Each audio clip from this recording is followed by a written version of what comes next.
Hi hello welcome to VST news. నేను మీ నాగిని. బాలీవుడ్లోకి Kissik beauty star hero సినిమాలో హీరోయిన్గా ఎంట్రీ. తెలుగు నటి శ్రీలీల వరుస సినిమాలతో దూసుకెళ్తోంది. ఓవైపు స్టార్ హీరోలు సరసన కథానాయికగా చేస్తూనే మరోవైపు ఐటెం సాంగ్స్తో రఫాడిస్తోంది ఈ భామ. ఇటీవల అల్లు అర్జున్ పుష్ప 2లో కిసిక్ సాంగ్లో శ్రీలీల చేసిన రచ్చ అంతా ఇంత కాదు. ఈ సాంగ్తో తెలుగు రాష్ట్రాలతో పాటు హిందీ చిత్ర పరిశ్రమను ఓ ఊపింది ఈ భామ. అంతకుముందు గుంటూరు కారం చిత్రంలో సూపర్ స్టార్ మహేష్తో, ధమాకా చిత్రంలో రవితేజతోనూ స్టెప్పులేసింది బ్యూటీ.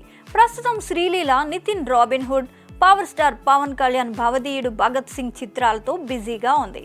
ఇదిలా ఉండగా ఈ పాలబుగ్గల అమ్మాయికి మరో క్రేజీ ఆఫర్ వచ్చింది. బాలీవుడ్లో ఓ భారీ ఆఫర్ ఇచ్చినట్లు కూడా తెలుస్తోంది. అక్కడ ఓ స్టార్ హీరో సినిమాలో హీరోయిన్ పాత్రకు శ్రీలీలను ఓకే చేసినట్లయితే కథనాలు వస్తున్నాయి. అయితే ఇటీవల బాలీవుడ్ దర్శకుడు కరణ్ జోహార్ ఆఫీస్లో బాలీవుడ్ నటుడు సైఫ్ అలీఖాన్ కుమారుడు ఇబ్రహీం అలీఖాన్తో శ్రీలీల ఉన్న ఫోటోలు అయితే సోషల్ మీడియాలో వైరల్ అయ్యాయి.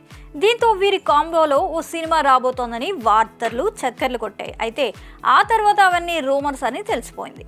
తాజాగా టీ సిరీస్ అధినేత భూషణ్ కుమార్ నిర్మాణ సంస్థలో రాబోయే చిత్రంలో బాలీవుడ్ సెన్సేషనల్ స్టార్ కార్తిక్ ఆర్యన్ హీరోగా సినిమా వస్తోంది. అయితే ఈ చిత్రంలో శ్రీలీల హీరోయిన్గా నటిస్తున్నట్లు సమాచారం. అయితే దీనిపై అధికారిక ప్రకటన అయితే రావాల్సి ఉంది. గతంలో సిద్ధార్థ్ మల్హోత్రా హీరోగా నటించిన మిట్టి చిత్రంలోనూ శ్రీలీల నటిస్తోందన్న గుసగుసలు వినిపించాయి. అయితే అవి కూడా రేమోస్గానే మిగిలిపోయాయి. మరోవైపు రష్మిక మందన బాలీవుడ్లో దూసుకెళ్తున్న తరుణంలో శ్రీలీల కూడా ఇదే వేలో బాలీవుడ్పై దృష్టి పెట్టినట్టు తెలుస్తోంది. మొత్తానికైతే ఈ ఏడాదిలోనే శ్రీలీల బాలీవుడ్ ఎంట్రీ కన్ఫర్మ్ అని తెలిసిపోయింది.